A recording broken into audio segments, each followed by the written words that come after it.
Good afternoon. बेटा mobile की आवाज बढ़ा लो थोड़ी सी। এটা লাইভ सारे के ক্লাস सारे নাকি? लक्ष्य वाले अर्जुनाज, सारे के सारे लक्ष्य अर्जुनाज। हाँ, क्लास 11th 12th रिपीटर जितने भी बच्चे हैं सबको मेरी आवाज आ रही है सबको।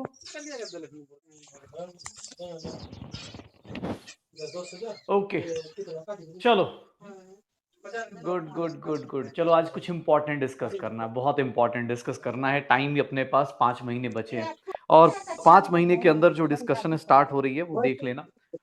सबसे इंपॉर्टेंट बात, जो भी पेरेंट्स आए हैं, जो भी बच्चे आए हैं, ठीक है, कुछ दिनों की बात है। एनटीए बस डेट अनाउंस करने वाला है, फॉर्म डेट अनाउंस करेगा, सब कुछ अनाउंस होने वाला है। जेई मेंस का आ चुका है, इसके बाद अब अगली बारी नीट वालों की है। तो हम एज अ टीचर, हमें ऐसा लगता है कि आप मेंटली प्रिपेयर्ड रहे, खासकर जो 12th में है और जो इस साल नीट 2026 देने वाले हैं, 12th और जो रिपीट कर रहे हैं 2025 के बाद, उन लोगों के लिए बहुत ज्यादा जरूरी है। ठीक है, तो बेटा तुम लोगों को बस अगले आधे घंटे भाई सुनना है क्या क्या चीजें करनी है। पढ़ाई के लिए इंपॉर्टेंट है और पीडब्ल्यू और क्या कर सकता है, तुम्हें किस तरह से हेल्प कर सकता है, ये सारी चीजें हम लोग डिस्कस करने वाले हैं। सबसे पहले भाई साहब जो 12th में उनके लिए उनका डेट शीट दिखा देता हूँ। ये तुम्हारा डेट शीट है। मुझे लगता है सब लोग physics, chemistry, maths, English, bio, computer science, ये जो डेट शीट दिख रही है, ठीक है। अब 18 फरवरी से लेकर 27 मार्च, ये डेट शीट सबको याद हो गई होगी जो लोग 12th में है। जो लोग रिपीट कर रहे हैं बेटा, आपको बस ठीक है पता होना चाहिए कि यार ये एग्जाम चल रहे हैं, आपके कॉम्पिटिटर्स ये एग्जाम दे रहे हैं, तो इस टाइम पर आपको किस तरह से अपने आप को मैनेज करना है। ठीक है, तो कोई दिक्कत नहीं। जिन लोगों को भी लगता है, क्लास 12th वाले स्पेशली, कि सर मेरा 11th बर्बाद है, या फिर अगर लगता है कि सर सिलेबस की टेंशन है, सिलेबस नहीं हुआ है, तो पहली जो मेन प्रायोरिटी होनी चाहिए अभी के टाइम पर, क्योंकि बेटा अब गिन चुन के टाइम बच रहे। मैं बोल तो रहा हूँ कि बस अभी तुम पैनिक मोड में आए नहीं हो, बस उस दिन का इंतजार करो जिस दिन डेट अनाउंस हो गई, फॉर्म्स अनाउंस हो गए, जिस दिन लगेगा कि हाँ अब हाथ का स्कैन कराना है, आधार कार्ड अपडेट करना है, उस दिन से बेटा ना अंदर ही अंदर अलग ही टाइप का एक बोलते ना फोबिया क्रिएट होना शुरू होगा। उस दिन से पहले आज हम लोग ये डिस्कशन इसलिए कर रहे हैं कि भाई आज से ही तुम ये बात दिमाग में रख लो कि यार मुझे ऐसी चीजें करनी है, मुझे इस तरह से चीजें करनी है, ऐसे मैनेज करना है, मुझे ये पता है कि ये चीजें होने वाली हैं। ठीक है, किसी को लगता होगा कि यार 5 महीने है सर, बहुत टाइम है, लेकिन मैं बोर्ड्स का डेट शीट देखता हूँ, तो 18 फरवरी से लेकर 27 मार्च, जो लोग सोच रहे हो कि 5 महीने में बहुत सारा सफिशिएंट टाइम है, गिन चुन के देखोगे पर चैप्टर एक दिन ही बचा है। रिवीजन भी करना है, टेस्ट भी देनी है। सबको पता है कि बिना रिवीजन के, बिना टेस्ट के सिर्फ एक बार चैप्टर पढ़ने से सिलेबस नहीं होता है। तो बेटा आप अगर ध्यान से देखो तो एक दिन में एक चैप्टर करना है, फिर उसको उसको रिवाइज करने का भी टेंशन आप ही का है। ठीक है, तो ड्रॉपर वाले हैं उनके लिए भी बोल रहा हूं बेटा, आपके लिए भी काम का है, आपको ही पता होना चाहिए कि भाई साहब करना क्या है हमें। जैसे नीट हो या कोई भी एग्जाम हो ना, तो उसके कुछ कुछ ट्रिक्स होते हैं, कुछ अपने ना सबके अपने पैटर्न्स होते हैं। जैसे यहाँ पर देखोगे तो भाई साहब तुम्हें पता है कि एनसीईआरटी मोर देन, मतलब केमिस्ट्री हो चाहे बायो हो, फिजिक्स का थोड़ा सा चलो ऊपर नीचे कर ले, फुल्ली कंप्लीटेड है। क्या तुम्हें लगता है कि तुमने पूरी एनसीईआरटी एकदम अच्छे से, चाहे बायो की हो चाहे सारी चीजें कर रखी है? यार यही सब टाइम वेस्ट नहीं करना है, ठीक है ना। मैं तुमसे बोल रहा हूँ सिंपल से ट्रिक्स हैं कि यार तुम्हें पता है कि 85 to 90% भैया एनसीईआरटी से आनी है, बट क्या हम सब लोगों ने एनसीईआरटी कर ली है? नहीं हुई होगी, कुछ ना कुछ या बायो का बाकी होगा या केमिस्ट्री का बाकी होगा, चाहे फिजिक्स में थोड़ा बहुत जो कर रहे होंगे। सर क्या दिक्कत क्या है? दिक्कत है सर, पढ़ना सब लोग पढ़ रहे हैं अपने हिसाब से, सब अपने हिसाब से पढ़ाई कर ही रहे हैं। जितने बच्चे भाई अभी आए हैं, जो बैठे हैं अलग अलग लाइब्रेरीज में, अलग अलग जगहों पे, अलग अलग जगह से तैयारी कर रहे हैं, सब बच्चे बैठ के पढ़ाई कर रहे हैं। कहने को सब पढ़ाई कर रहे हैं, फिर सर सच्चाई ये है कि पढ़ना और सही से एग्जाम हॉल में एग्जीक्यूट करना, इन दोनों में बहुत डिफरेंस है। मैं ऐसे लोगों को भी जानता हूं कि भाई साहब सबके सब मतलब सर सिलेबस कंप्लीट है, लेकिन सिलेबस कंप्लीट है और एग्जाम हॉल में नंबर नहीं आए। रीजन क्या है? सर कहने को मैं बोल तो रहा हूँ, दावे के साथ बोल रहा हूँ बेटा, अगर आप 2025 का भी पेपर ले लोगे तो भी 85% to 90% क्वेश्चन एनसीईआरटी से होंगे, और 2026 में जो क्वेश्चन आएंगे वो भी 90% अपने पास एनसीईआरटी से होंगे। यहां पर देख लो, अगर तुम्हें मतलब मार्क्स और रैंक्स आज के टाइम पे 600 नंबर, 625 नंबर अच्छे रैंक लेके आ रहा है सर एक बार में, मतलब बहुत सारी चीजें हैं जो हमें सीखने को हैं। हम सबको ये सारी चीज़ें पता है कि 1 लाख सीट्स हैं, 50,000 गवर्नमेंट की सीट है, 600 नंबर लेके आ गए, 2025 जैसा पेपर हुआ। तो बेटा ये सब ना, एक बात बताता हूँ, मेरे लिए एज़ अ टीचर या किसी को भी एज़ अ पेरेंट कहना बहुत आसान है कि बेटा मेहनत करो, पढ़ाई करोगे तो सब अच्छा होगा, पॉज़िटिव होगा। लेकिन बता रहा हूँ बेटा, पढ़ाई सही डायरेक्शन में, सही स्पीड से, सही तरीके से करना बहुत ज़्यादा ज़रूरी है और ख़ासकर इस मोमेंट ऑफ टाइम पे तो ख़ासकर। क्यों? क्योंकि भैया अब एग्ज़ाम बस 5 महीने की बात है। बहुत सारे लोग हैं जो बहुत पहले शुरू कर चुके हैं। तो तुम बेटा 5 महीने के अंदर ऐसा क्या कर दोगे कि तुम उनसे आगे हो जाओगे? कैसे आगे निकल जाओगे? अब ये सारी बातें मतलब वही है ना कि पेपर डिफिकल्ट होगा कि ईज़ी होगा बेटा, क्या होगा? नहीं फ़र्क पड़ रहा। ये सारे यूट्यूब वीडियोज़ पे मत जाओ। वो सब तुम्हारा टाइम वेस्टेज के लिए बनाया गया, तुम्हारा अटेंशन बर्बाद करने के लिए बनाया गया। सच्चाई ये कि भाई साहब इस साल का पेपर डिफिकल्ट आया, किसने बोला क्या? सर आपको एग्ज़ाम हॉल में जाना है, फियरलेस जाना है, कॉन्फिडेंस के साथ जाना है और वो कैसे आएगा? यही बात आपको दिमाग में बिठानी है। आज संडे को हम सब लोग क्यों मिल रहे हैं कि भाई इस टाइम पर संडे, आज बहुत सारे लोग बहुत सारी प्लानिंग करते हैं और मैं खासकर उसमें बिलीव करता हूँ कि हर एक बच्चे का अगला वीक अगर प्लान्ड नहीं है, तो भैया वो वीक बर्बाद ही होने वाला है। सच्चाई ये है। वो वीक बर्बाद ही होगा। क्यों? क्योंकि आप अगर सोच के नहीं बैठे कल मुझे क्या करना है, मुझे अगले 1 महीने में क्या करना है, अगले 2 महीने में क्या करना है, आपकी बर्बादी है, टाइम बर्बाद होना है। सेम चीज़ आप एग्ज़ाम हॉल में ये सोच के नहीं जाओगे कि भैया टफ पेपर आएगा तो क्या करूँगा? मान लो पेपर डिफिकल्ट आ गया तो कैसा होगा? पेपर ईज़ी आएगा तो कैसा होगा? अगर मॉडरेट हुआ तो कैसा करना है? अब ये सब चीज़ें बेटा अगर प्लान नहीं कर रहे हो ना, तो तुम अपने आप से धोखा दे रहे हो। मतलब नीट 2026 2025 से कुछ चीज़ें सीखनी है, तो यही सोचना है कि अनएक्सपेक्टेड कुछ भी हो सकता है। पेपर में हो सकता है रोना भी आ जाए, पेपर में हो सकता है खुशी भी आ जाए। तो भैया मतलब आपके ऊपर है। अब मैं ये रोड मैप तुम्हें दिखा देता हूँ। सबको पता है कि क्लास रेगुलरली करना है, नोट्स बनाना है, एनसीईआरटी फॉलो करना है, एग्ज़ाम पैटर्न समझना है, प्रैक्टिस करनी है और मॉक टेस्ट देना है। सर ये रोड मैप तो सर साल भर से हमें पता है। सर 11th में जिस दिन से साइंस लिया है तब से सब लोग ज्ञान दिए जा रहे हैं। ये रोड मैप तो सबको पता है। फिर डिफरेंट क्या है? डिफरेंस कहाँ क्रिएट करने वाले हो? मैं यही चीज़ तुमसे बार-बार बोलना चाह रहा हूँ और सच्चाई बोलना चाह रहा हूँ तुमसे। कि भाई डिफरेंस होगा कहाँ? बहुत सारे लोगों को मैं जानता हूँ और मुझे लगता है कि बेटा अगर आप 12th में हो, चाहे रिपीट कर रहे हो, तुम्हें अगर नीट 2026 के लिए सीरियस हो, तो ये सारी बातें तुम्हें मई-जून से बताई जा रही होंगी या फिर 11th से 12th में आए होगे तब भी सोच के बैठे होगे या लास्ट ईयर नीट 2025 दिया होगा तो भी सोच के बैठे हो कि यार इस बार जाएँगे, फोड़-फाड़ के आ जाएँगे। लेकिन अभी हालत पता है सबको। अभी स सीरियसली तुम्हें भी पता है तुम्हारी रियलिटी क्या है। इसीलिए बोल रहा हूँ, क्योंकि यार देखो ये सब बातें कहने में बहुत आसान है कि बेटा ऐसे है। सर यहाँ पर ये कुछ प्रॉब्लम्स हैं कि डाउट सॉल्व नहीं हो रहे, टेस्ट में मार्क्स कम आ रहे हैं, ये तो सब कॉन्फिडेंस नहीं आ रहा। कॉन्फिडेंस बेटा किसको कहाँ से आता है? सच्चाई ये बताओ, तुम एक बात बताओ, तुम्हें कॉन्फिडेंस कहीं मार्केट में मिलता है क्या? कहीं बाज़ार में खरीद सकते हैं क्या 200-400 रुपए किलो? नहीं खरीद सकते। कॉन्फिडेंस कहाँ से आता है? जब आप लगातार अपनी गलतियों को सुधारते हो, गलतियाँ करते हो, टेस्ट दोगे, मार्क्स कम आएँगे, उन गलतियों को सीखोगे, उन क्वेश्चंस को सीखोगे, तब जाके कॉन्फिडेंस आएगा भाई। कॉन्फिडेंस का कोई बाज़ार नहीं है, कॉन्फिडेंस भैया सेल्फ ग्रोथ से आता है और सेल्फ ग्रोथ कब आएगा? जब आपको अपना पता होगा कि भाई ये मेरा वीक सब्जेक्ट है, इसमें मुझे एक तो आधे लोगों से मैं यही बोलना चाहता हूँ, बेटा ज़रूरी नहीं कि आज तो ये मतलब ज़ूम सेशन है, आप यहाँ कुछ बोल भी सकते हो, लेकिन हाँ, आधे लोग बेटा आप अपने टीचर्स से जिनसे भी आप मिल सकते हो, मान लो हम लोग से नहीं मिलना हो पाता, तो भैया जो भी आस-पड़ोस में भैया, दीदी कोई भी होंगे या कोई भी जो तुम्हारी हेल्प कर सकता हो, उनसे बात करो। सर बहुत सारे लोगों की कोर्स पीछे रह गया है, रिवीजन की प्रॉब्लम है, कम टाइम में सिलेबस कैसे कवर करें? कुछ तो ऐसे होंगे जो घर में शादियाँ होंगी, दिवाली होगा, ये होगा, वो होगा, उसमें कोर्स पीछे कर लिया होगा। हाँ, बेटा यहाँ पर एक ही चीज़ ध्यान रखना, मैं बार-बार बोल रहा हूँ, खुद से रियलिस्टिक बात करो, खुद से रियल बात करो। ऐसे मैं चाहता हूँ कि आज का ये सेशन आप जो लोग भी ऐसा नहीं है कि भाई साहब मैं कोई बोलूँ कि नहीं-नहीं इस कोर्स में जाओ तो ही होगा। आप अपने आप से एक वादा करो कि यार मैं जो भी हूँ, जैसा भी हूँ, कम से कम 9 नवंबर से ना 9th नवंबर से लेकर टिल माय नीट एग्ज़ाम, कम से कम अपने आप से ऑनेस्ट रहूँगा और ऑनेस्टली अच्छी प्रिपरेशन करूँगा। ऐसा नहीं कि प्रिपरेशन बेटा स्टार्ट कर रहे और अगले 2 दिन बाद फिर ही भूल जा रहे हैं। हर एक टाइम मोटिवेशन नहीं चाहिए। हर एक टाइम मोटिवेटेड नहीं रह सकते। कभी मूड खराब होगा, कभी कॉन्फिडेंस होता ना कोई दोस्ती क्वेश्चन पूछ देगा, नहीं हो रहा है। किस दिन सुबह उठे मन नहीं कर रहा है। बेटा ऐसा नहीं करना है। अभी भी बहुत कुछ बाकी है। सिलेक्शन और सिलेक्शन की स्पीड, सही स्पीड आप ले लोगे तो अभी भी बहुत दूर नहीं हो सिलेक्शन से। सच्चाई ये है मतलब बहुत सारे बच्चे, बहुत सारी जिंदगियां चेंज हो जाती है बेटा, सच्चाई है। ठीक है,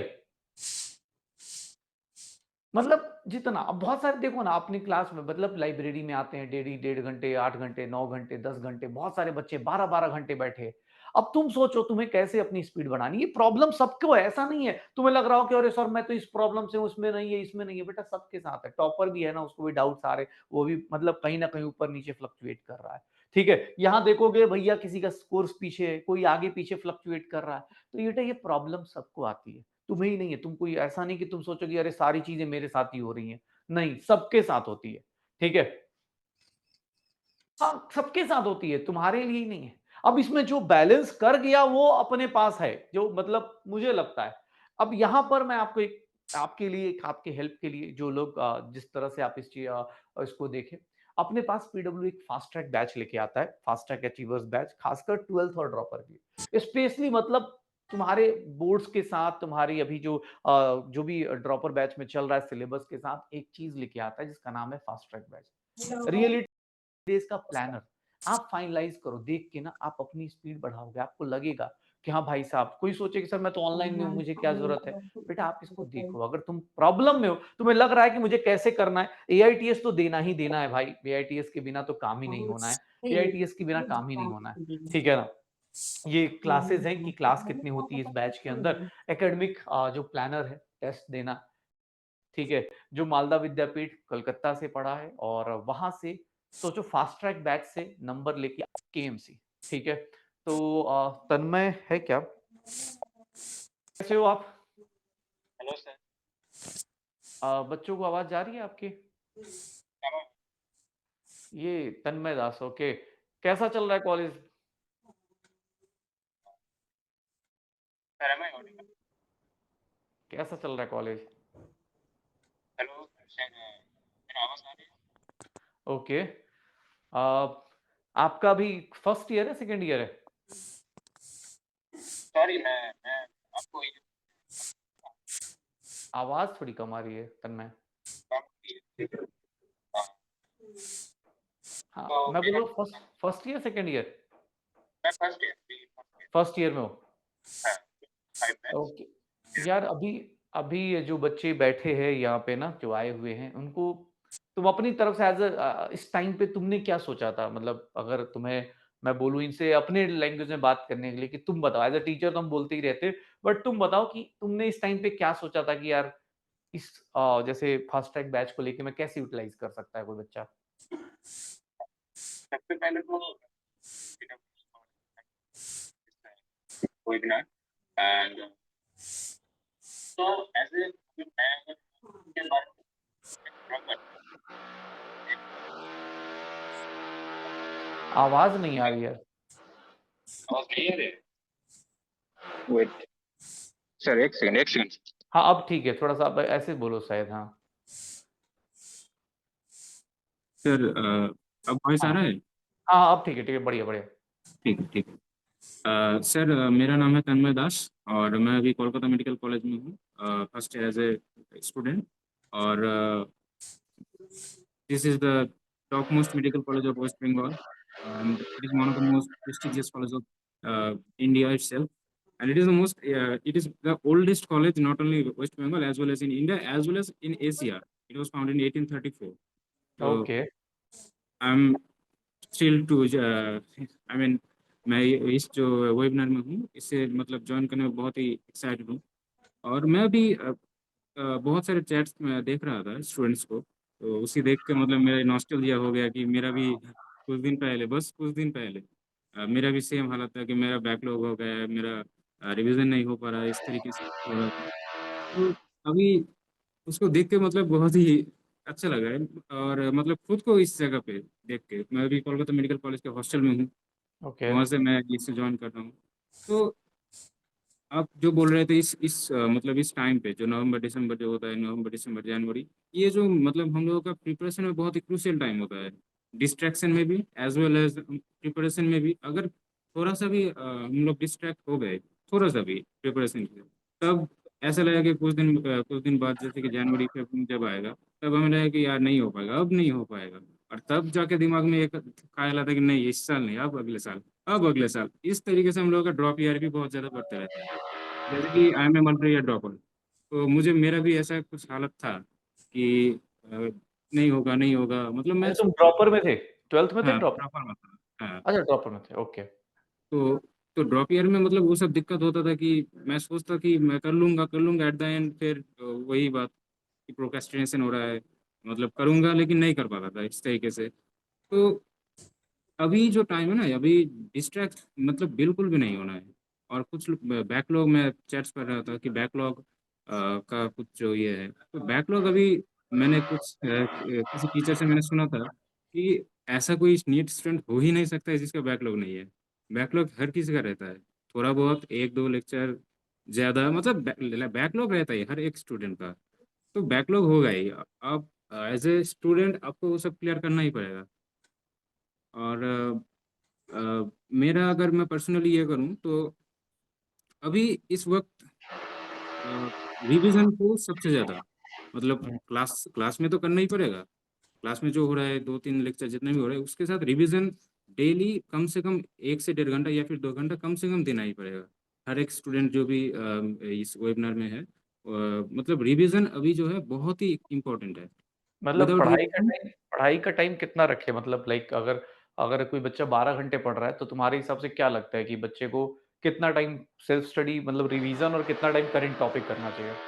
ओके, अगर मतलब क्लास तो अभी सारी मतलब 3 क्लास अगर हर रोज अगर मान के चलूँ तो लगभग 5 से 6 घंटा हर रोज क्लास में हो रहा है। देन उसको तो मतलब उसको क्लियर करना पड़ेगा, मतलब 2-3 घंटे। देन उसके बाद मतलब on an average apart from classes 5 to 6 hours, okay. Apart from classes 5 to 6 hours is enough right now. और कुछ दिन बाद जैसे कि फेब में या फिर अप्रैल में उसको थोड़ा सा इम्प्रूव करना पड़ेगा। फिर तुमने फास्ट बस ट्रैक बैच को कैसे यूटिलाइज़ किया था? लाइक फास्ट ट्रैक से क्या-क्या मतलब क्या फ़ायदा हुआ तुम्हें? अगर फास्ट ट्रैक वही मतलब ये जो कम वक्त में, हुँ, ऐसा तो नहीं है कि मैं अभी अगर मैं ये करूँ, मैं एग्जांपल दे रहा हूँ कि ग्लाइकोलिसिस एक स्टेप है, मतलब ग्लाइकोलिसिस बॉटनी में होता है, ग्लाइकोलिसिस के cycle.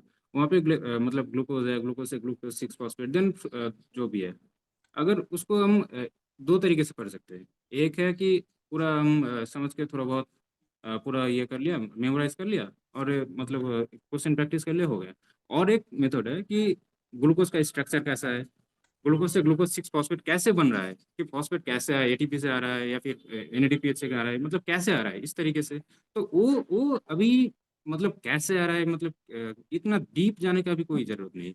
Just exam point of view जो जरूरी है, जो कि हमें करना चाहिए एग्जाम पॉइंट ऑफ व्यू, जो मतलब बहुत ही जरूरी है कि ये करना ही पड़ेगा, तो वो सब बस करना है।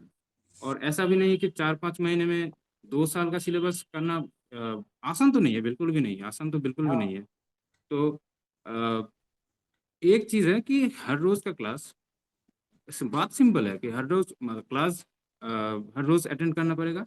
और उसके बाद जो क्लास में हो रहा है उसको करो, and then do solve the DPB assignment जो भी होता है वो। उनके मैं असाइनमेंट को बहुत ही इंपॉर्टेंट मानता हूँ, क्योंकि मतलब जो टीचर्स, रिस्पेक्टेड टीचर जो भी है, जो विद्यापीठ में ऑफलाइन में, मिलते थे। हाँ हाँ, ऑफलाइन में ऑनलाइन में, मतलब किसी भी जगह पे जो असाइनमेंट जो होते थे टीचर्स के, मैंने आपका भी असाइनमेंट थोड़ा बहुत किया था, तो वो भी होता था। तो जो कि टीचर्स के मतलब पढ़ाने के तरीके से जो क्वेश्चंस टीचर्स खुद सिलेक्ट करके देते हैं कि ये क्वेश्चन है, ये क्वेश्चन है, ये क्वेश्चन बहुत इंपॉर्टेंट होता है, तो वो असाइनमेंट बहुत ही इंपॉर्टेंट होता है। देन क्लास नोट्स, बस बस उसको फॉलो करना, बस हो जाएगा। बस डिस्ट्रैक्ट और बैकलॉग, यहाँ से बैकलॉग नहीं आना है। अगर यहाँ से बैकलॉग आ गया ज़्यादा, तब दिक्कत हो जाएगा। और डिस्ट्रैक्शन बिल्कुल भी नहीं। ओके, ये बताओ एक मैं जो 2025 का सबसे हॉट टॉपिक है कि यार हम्म 2025 के हम्म पेपर में कैसे खुद को कैसे कंट्रोल किया? पढ़ाई तो तुम सबने करी थी पेपर हम्म। को देख के कैसे खुद को जैसे मान लो बच्चे बोलते हैं ना कि 2026 में ऐसा पेपर हो जाएगा तो कैसा होगा? तो उस टाइम पे कैसे खुद को कंट्रोल किया एग्ज़ाम हॉल में? पेपर तो मतलब हम लोगों का पेपर अनएक्सपेक्टेड ही था। तो सबसे पहले जब पेपर मैंने बॉटनी से स्टार्ट किया था, botany then zoology then chemistry then physics. तो फिजिक्स मैंने सेम पहले थैंक ब्रदर गॉड नहीं सेम। दिया हाथ। ओके। थैंक गॉड मैंने फिजिक्स को नहीं मैंने वो पहले वैसा पैटर्न ही वैसा करना चाहिए क्योंकि हाँ फिज़िक्स हाँ थोड़ा हाँ भी ऊपर-नीचे हुआ तो गया फिर आपका। हाँ हाँ ठीक हाँ। है। तो मतलब मैं बॉटनी से किया तो पहले ही मतलब पहले एक एक क्वेश्चन दे मतलब बहुत ही लेंदी था। एक तो डीप क्वेश्चन कॉन्सेप्चुअल क्वेश्चन था, देन लेंदी था। क्वेश्चन देख के जल्दी जल्दी एक बार मैं क्लॉक की तरफ देख रहा हूँ, फिर से कर रहा हूँ। मतलब टाइम तो इतना ज्यादा लग रहा है, नॉर्मली मेरा 35 to 40 मिनट्स में विथ OMR मेरा बॉटनी जूलॉजी पूरा हो जाता था। लेकिन वहाँ पे मेरा 1 घंटा 15 मिनट लगा था बॉटनी में, botany zoology both with OMR, sorry without OMR। Then मैंने केमिस्ट्री में ये किया तो देख के समझ आया कि ये पे जो जैसे क्वेश्चन है इतना लेंदी, इतना कॉन्सेप्चुअल क्वेश्चन है कि इसको कंप्लीट करना तो एग्जाम में ही बहुत ही फ्रस्ट्रेटेड हो गया था। देन एंड में आया फिजिक्स, एक क्वेश्चन देखो ये तो कहाँ से आ गया ये तो वहाँ का टॉपिक था लेकिन इतना लेंदी था। इसको पढ़ने में ये 5 लाइन मतलब 6-7 लाइन का एक क्वेश्चन है, देन उसका एक कॉन्सेप्ट और एक कॉन्सेप्ट के मतलब ये कंबाइन करके क्वेश्चन पूछा गया है, तो बहुत ही अनएक्सपेक्टेड पेपर था। और ऐसे भी नहीं कि सिर्फ मेरा था, मैं आसपास में थोड़ा बहुत देख रहा था यार उसको तो दिमाग में ऐसा एक तो ऐसा ऐसे करके बैठा हुआ था ये ऐसे करके क्या हो रहा है, मतलब उसी तरीके के। देन थोड़ा बहुत मतलब ये तो समझ आ गया था कि पेपर अगर मेरा मतलब मैं नहीं कर पा रहा हूँ, ऐसा भी होगा कि बहुत लोगों का ये होगा। क्योंकि मेरा जो प्रिपरेशन जो था AITS में मैंने 2 टाइम्स 720 स्कोर किया था। ओह और गुड। लास्ट, हाँ लास्ट AITS में मेरा 705 स्कोर था। ओके। और एवरेज स्कोर मेरा 700 के रेस मतलब उसी जगह पे रहता था। तो तो एट द एंड मुझे ये तो लग रहा था कि यार हो जाएगा, मतलब कुछ भी हो। एक्सपीरियंस मतलब जितना एक्सपेक्टेड था उतना तो नहीं था ऑब्वियसली, लेकिन ये था कि सिलेक्शन कितना कट ऑफ मतलब एग्जाम देने के बाद ही कट ऑफ कितना आएगा वो तो कुछ समझ नहीं आता था। देन कुछ दिन बाद चला गया लाइफ और क्या, एक्सपीरियंस कोई देन भी समझ है। आया कि नहीं, पेपर ये बताओ तुम्हारा जो मालदा विद्यापीठ में जो फास्ट ट्रैक एक्सपीरियंस था, ठीक है? हम्म। उसमें जो टाइमली सिलेबस टाइमली था और कैसे था? मतलब हाँ उसके हाँ हिसाब से तुम्हारा सिलेबस टाइमली हो गया था? हाँ हाँ हाँ। मतलब वो स्टार्ट हुआ था वही इसी तरीके मतलब वही नवंबर में ही स्टार्ट हुआ था। और वो जाके टाइम पे ही पूरा खत्म हुआ था। और लेक्चर भी कुछ डिले उतना नहीं था, मतलब जितने भी अलॉटेड लेक्चर्स थे, हुँ। इस चैप्टर्स जितने भी चैप्टर्स के जो उसमें रिवीजन का और उसका बहुत फ़ायदा हुआ होगा मुझे लगता है। हाँ। मतलब और मैं टाइमली डाउट तुम्हारा को काम हो गया होगा। और डाउट्स को मैं बहुत ही इम्पोर्टेंट मानता था कि इस वक्त डाउट आएंगे, बहुत ही मतलब कंसाइज मैनर में हो रहा है तो डाउट आएगा, बिल्कुल आएगा। तो उसको कंप्लीट करने में मतलब बहुत ही इम्पोर्टेंस देना चाहिए डाउट डाउट फैकल्टी के साथ, किसी के भी साथ। तो डाउट को बहुत ही इम्पोर्टेंट तो नहीं इम्पोर्टेंस एंड विद्यापीठ में जाते थे डाउट पूछने? हाँ हाँ, हर रोज मतलब मेरा शेड्यूल ये था कि पहले मैंने क्लास किया 3, हाँ, देन लगभग 2:30 बजे से मेरा हम लोग का क्लास खत्म हो गया। देन 1 घंटा का ब्रेक, फ्रेश टेस्ट जो जितना होना था।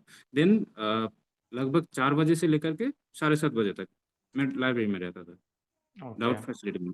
तो वहाँ पे टाइम स्पेंड किया, मतलब उस दिन का पूरा जितना भी क्लास में हुआ था पूरा खत्म हो गया। Then okay. रूम में आके 8 बजे से लेकर के 10-12 जितना भी हुआ, रिवीजन हुआ, सेल्फ स्टडी, कुछ अगर बैकलॉग है तो मैंने उसको खत्म कर लिया, इस तरीके से होता था। और टेस्ट के साथ मेरा अलाइंड था, जितने भी टेस्ट होते थे क्लास में तो टेस्ट के साथ मेरा अलाइन होता था। तो मतलब जितने भी टेस्ट है वो उतना क्लियर हो गया, देन हो गया। हुँ, ओके मतलब फास्ट ट्रैक को तुमने ऐसे एक सेकंड।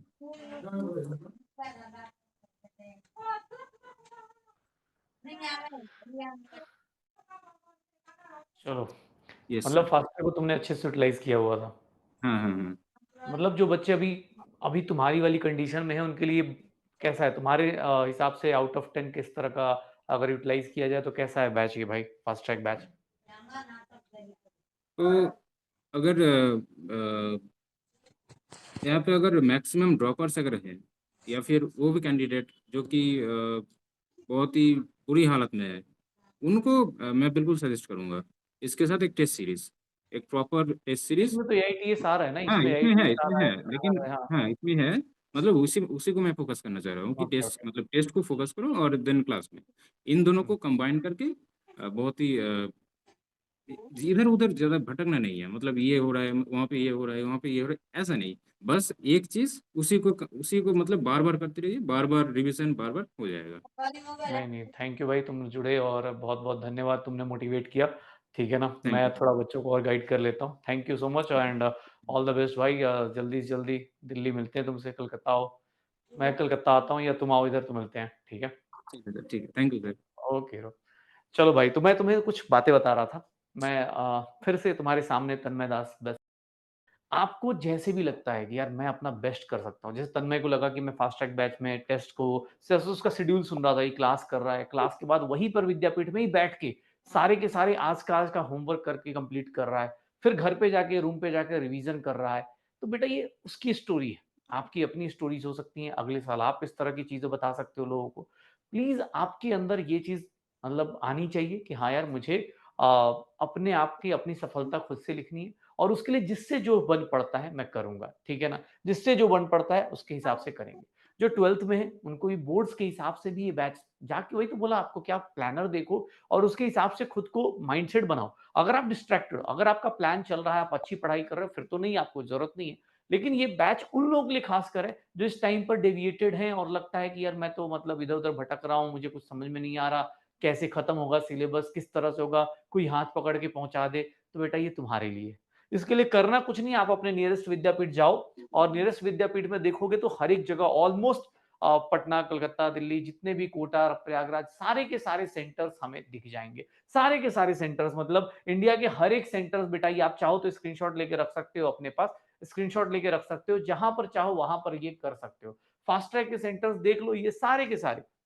जो भी आपके नियरेस्ट पहुंच रहा है, सर नियरेस्ट आपका चल रहा है कि नासिक, अनंतनाग, मतलब मैसूर, मालदा, सिलगुड़ी, हर एक जगह, हर एक जगह से आप कर सकते हो। ऐसा कुछ भी नहीं है कि भाई साहब ये, और भी लिस्ट होंगी जो मुझे लगता है कि यहाँ पर एडजस्ट नहीं हो पा रही होंगी, बट ये सारी जगह से आप चीजों को इनरोल करके और भैया अपनी प्रिपरेशन को एक सही डायरेक्शन है, वो यही है कि आप अपने हिसाब से सोचो कि यार मैं इस टाइम पे कहाँ खड़ा हूँ, मुझे किसकी ज़रूरत है, किस तरह की चीज़ें मुझे करनी चाहिए। अगर मुझे लगता है कि यार मुझे डाउट्स बहुत ज़्यादा आ रहे हैं, मुझे खुद के ऊपर कॉन्फिडेंस नहीं आ रहा कि मैं खुद से सिलेबस कभी एंड कर पाऊँगा, मैं सर बैचेज़ में बैकलॉग लेके बैठा हूँ, तो बेटा शांति से चले जाओ, आराम से टीचर्स का हाथ पकड़ो, ऑफलाइन में वहाँ पर जाके टेस्ट देना है, चीज़ों को प्लान करना है और फिर उसके हिसाब से उसको एग्ज़ीक्यूट करना है। रियल प्रॉब्लम यहीं से आती है, ठीक है? रियल प्रॉब्लम जो है बेटा हमारा एग्ज़ीक्यूशन लेवल है, हम सोचते तो बहुत कुछ हैं, प्लान बहुत कुछ करते हैं, बट एग्ज़ीक्यूट करने में कभी-कभी ऑनलाइन में डिस्ट्रैक्शंस हो जाती हैं, कोई बताने वाला नहीं है, कभी डाउट्स कुछ प्रॉब्लम आती है, तो उसके लिए बेटा ये तुम्हारे लिए है, ठीक है? अ, नहीं, देखो जिनका बैकलॉग है, हॉस्टल बेटा हर एक जगह मिल जाता है, अगर आप कहीं दूर रहते हो, आप पता कर सकते हो आस-पास वहाँ पे, इवन विद्यापीठ से भी आप पता कर सकते हो, कॉल कर सकते हो विद्यापीठ में, नियरेस्ट विद्यापीठ में कॉल करके बात कर सकते हो कि हाँ भाई हॉस्टल का क्या, कि तुम्हें बैकलॉग से ही तो दिक्कत है, ठीक है? सिलेबस कहाँ से कंप्लीट करें? बेटा देखो, अब जो आप नॉर्मल किसी बैच में पढ़ रहे हो, देखो 2 टाइप के लोग हैं अभी, जो किसी नॉर्मल बैच से पढ़ रहे थे, किसी भी बैच में अगर एनरोल्ड थे, चाहे वो किसी भी सेंटर पे ऑफलाइन, ऑनलाइन कहीं भी सेंटर पे एनरोल्ड थे, तुम्हारे लिए एक तरीका है कि जिस बैच में तुम पढ़ रहे हो, उसी के हिसाब से सिलेबस कर लो। बट वहाँ पे अगर छूट गया है, तो वहाँ के हिसाब से फिर आप एक बोल सकते हैं कि यार एक ही रास्ता पकड़ बचता है, 4 महीने बचे हैं, इन्हीं को पकड़ के अब भैया लटक जाइए, सफर निकल जाएगा, ठीक है? ऑनलाइन फास्ट ट्रैक बैच बेटा, अभी तो ऑफलाइन की बात कर रहे हैं विद्यापीठ, क्योंकि यार ऑनलाइन में बहुत सारे बैचेस हैं। अभी ये बोल सकता हूँ कि यार या तो आपको अपना फ्यूचर नहीं दिख रहा, आपका ड्रीम नहीं दिख रहा, रियलिटी नहीं पता चल रही, क्योंकि सच्चाई ये है कि 5 महीने के बाद ना एक ऐसा वॉइड क्रिएट होगा, एकाएक सडनली ना तुम्हारी मतलब या तो तुम सफलता के उस पार होगे कि भैया मेडिकल कॉलेज मिल रहा है, चौड़ में घूमोगे, टाइम वेस्ट करोगे, या फिर तुम ऐसी जगह खड़े हो जाओगे जहाँ के बाद तुम्हें लगेगा कि मैंने सही डिसीजन क्या है और गलत डिसीजन क्या है, ठीक है? तो उस चीज़ को ध्यान रखिएगा। फिजिकल केमिस्ट्री रिवीजन करना है, कैसे करना है भूल गई हूँ। भाई या तो समरी लेक्चर देखो, उन सब से करो और समरी लेक्चर से वो कर सकते हैं, ठीक है? हुँ, रिवीजन प्लानर बेटा आपके जिस बैच में है वहाँ पे रिवीजन प्लानर बस कुछ दिनों की बात है, दिसंबर से स्टार्ट हो जाएँगी हर एक चीज़, तो थोड़ा-सा वेट कीजिए। आप अपना नॉर्मल करंट सिलेबस भी चलाते रहिए, चाहे आप किसी भी बैच से हैं, यकीन 2.0 हो, लक्ष्य वाले हो, जहाँ से भी हैं, बेटा आप अपना नॉर्मल बैच से सिलेबस करते रहिए। प्लानर जब आएगा रिवीजन प्लानर, फिर वो रिवीजन स्टार्ट ही हो जाएगा, फिर वो एक्स्ट्रा चीज़ें ऐड हो जाएँगी, ठीक है? रिवीजन बेटा दिसंबर से स्टार्ट हो जाएगा आपका ऑलमोस्ट। जो बोर्ड्स के साथ बेटा, देखो बोर्ड्स के साथ नहीं करोगी, मैं किस तरह की गलतियाँ कर रहा हूँ। जैसे अगर मैं इम्पल्सिव जाके कुछ भी आंसर टिक मार दे रहा हूँ, बाहर निकल रहा हूँ और देख रहा हूँ कि अरे यार ये तो मुझे नहीं करना चाहिए था, तो उस चीज़ को आप रोको कि हाँ यार मुझे अपना आंसर इस तरह से नहीं करना है। नींद बहुत आती है, सर नींद बहुत आती है तो यार बेटा फिर सिलेक्शन या तो तुम सो जाओ फिर क्या बोल सकते हैं, सिलेक्शन सो जाएगा बेटा उससे फ़ायदा नहीं, ठीक है।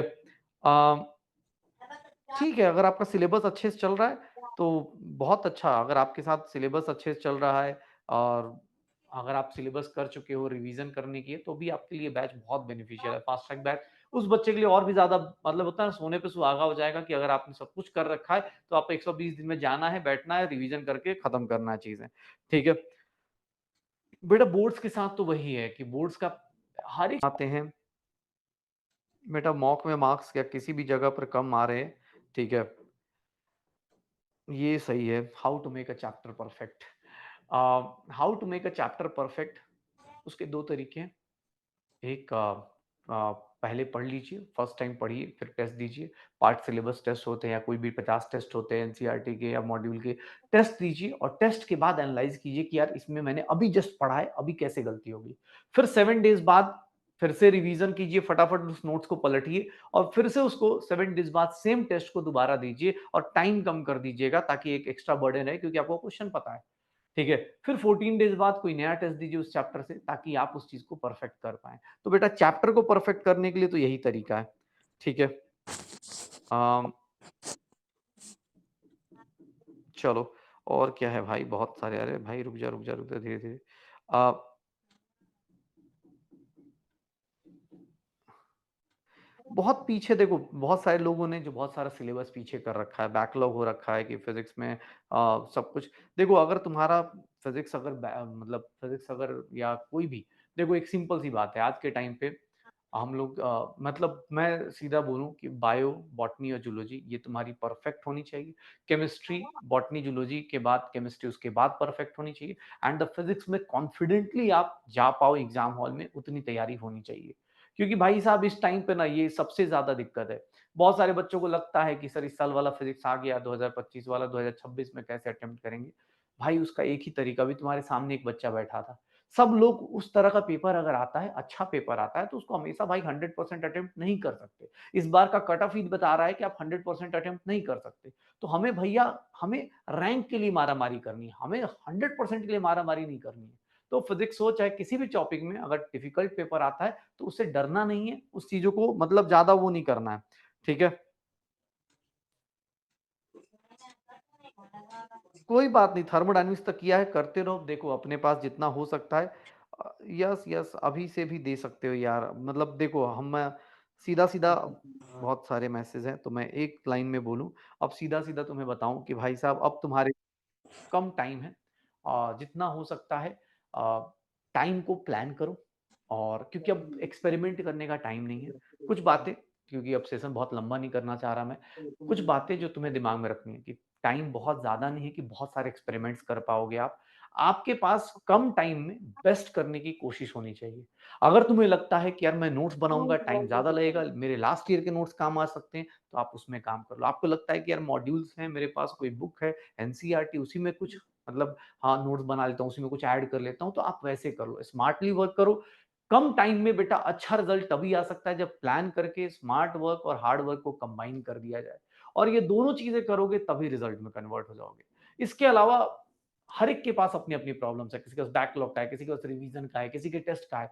सबकी प्रॉब्लम्स बेटा सबके अलग-अलग प्रॉब्लम्स हैं। आप अपने प्रॉब्लम्स को जान रहे हो, उस प्रॉब्लम का सॉल्यूशन भी तुम्हें अंदर ही अंदर कहीं न कहीं पता है। मान लो टेस्ट में मार्क्स नहीं आ रहे, तुम्हें ही पता है कि यार कहीं न कहीं मैं टेस्ट में कुछ तो गलतियाँ कर रहा हूँ। अगर मैं पूरा सिलेबस करके जा रहा हूँ, टेस्ट में नहीं एग्ज़ीक्यूट हो पा रहा, तो या तो मैं घर पे प्रैक्टिस नहीं कर रहा, तो घर पे ही छोटा-छोटा मिनी टेस्ट स्टार्ट कर लो, कि यार मैं घर पे ना रात रोज़ दिन शाम को 1 बजे 1 घंटे का टेस्ट दूँगा, अपने आप से ही कोई भी मॉड्यूल का, कोई भी इसका क्वेश्चन उठा के कर लो। ये करने के तरीके बनाओ। अपने आप से सच बोलो और अब जैसे बैकलॉग है, तो बेटा बैकलॉग खत्म करने की कोशिश करो। टेस्ट भैया वीडियो लेक्चर्स देखो, तुम्हें लगता है कि वन शॉट से ये चैप्टर मुझे लास्ट टाइम आता था, वन शॉट से देख सकता हूँ, वन शॉट से करो। बट करना तुम्हें ही है, ठीक है? और एग्ज़ीक्यूशन तुम्हारे हाथ में बेटा। हम सब लोग सिर्फ प्लान बता सकते हैं, सच्चाई बता सकते हैं और मैं ये सेशन इसीलिए लेके आया था कि भाई मुझे तुमसे कुछ बात बोली, भाई बहुत कम टाइम में बहुत अच्छा करने का एक ही उपाय है, वो प्लान्ड होना चाहिए, स्मार्ट होना चाहिए और आपका डेडिकेटली डिसिप्लिन वाइज अब कोई गैप नहीं होना चाहिए। हर एक दिन अपना 100% दो, चाहे वो बोर्ड्स वाले हो, 12th वाले हो, चाहे रिपीटर हो, चाहे जैसे भी हो। सर अपना हर एक दिन 100% दो। सर एक ही 2 केसेस एक्सेप्शन हो सकते हैं, अनटिल अनलेस उसके अलावा हर दिन डिसिप्लिन से उठ के रोज अपना बेस्ट दो। एक्सेप्शन के लिए बस याद रखना अपनी हेल्थ का, और दूसरा सर फैमिली में कोई ऐसी अर्जेंसी आ गई, ऐसे नहीं दूर दराज के दोस्त की नहीं, फैमिली की, अपनी इमीडिएट फैमिली में कोई अर्जेंसी है जिसमें तुम डायरेक्ट कंट्रीब्यूट कर सकते हो, इन 2 केसेस को छोड़ के इसके अलावा बेटा तीसरी कोई भी चीज आती है ना, और तुम अगर दिन बर्बाद कर रहे हो, मैं तुमसे सच बता रहा हूं, तुम अपने सिलेक्शन से और अपने रैंक से पीछे जा रहे हो। अब इतना कम टाइम है, इस टाइम पर बस 2 ही चीज़ें तुम्हारे लिए मैं छोड़ सकता हूँ। अब इसके बाद तुम्हारे पास टाइम वेस्ट करने का टाइम नहीं है, इस बात को दिमाग में फिट कर लो। 10 तारीख कल से स्टार्ट हो रही है, उम्मीद करता हूँ 10 और 11 मतलब 10 से 11 से शुरू कर रहे हैं, कल से भी अपना 100% देना शुरू कर दो। आज से प्लान कर लो कि यार मुझे अगले 1 महीने में क्या करना है, 2 महीने में क्या करना है, और कर लो भाई। ठीक है? चलो बहुत-बहुत अच्छा लगा तुम लोगों से संडे को मिलके, बहुत-बहुत धन्यवाद। उम्मीद करता हूँ कि आप ऐसे ही संडे को 2 से 5 के बीच में अपना बेस्ट देंगे और नीट 2026 को एकदम बेहतरीन से बेहतरीन तरीके से पास करेंगे और अपने ड्रीम कॉलेज तक पहुंचेंगे। ऑल द बेस्ट सबको। पढ़ाई करते रहिए, मस्त रहिए, प्रॉब्लम्स का सॉल्यूशन निकालिए और उसको एग्जीक्यूट करना शुरू कीजिए जितना हो सकता है। मिलते हैं आप सबसे, ठीक है? तब तक के लिए ऑल द बेस्ट, पढ़ाई अच्छे से करो। Okay guys, bye bye, bye bye.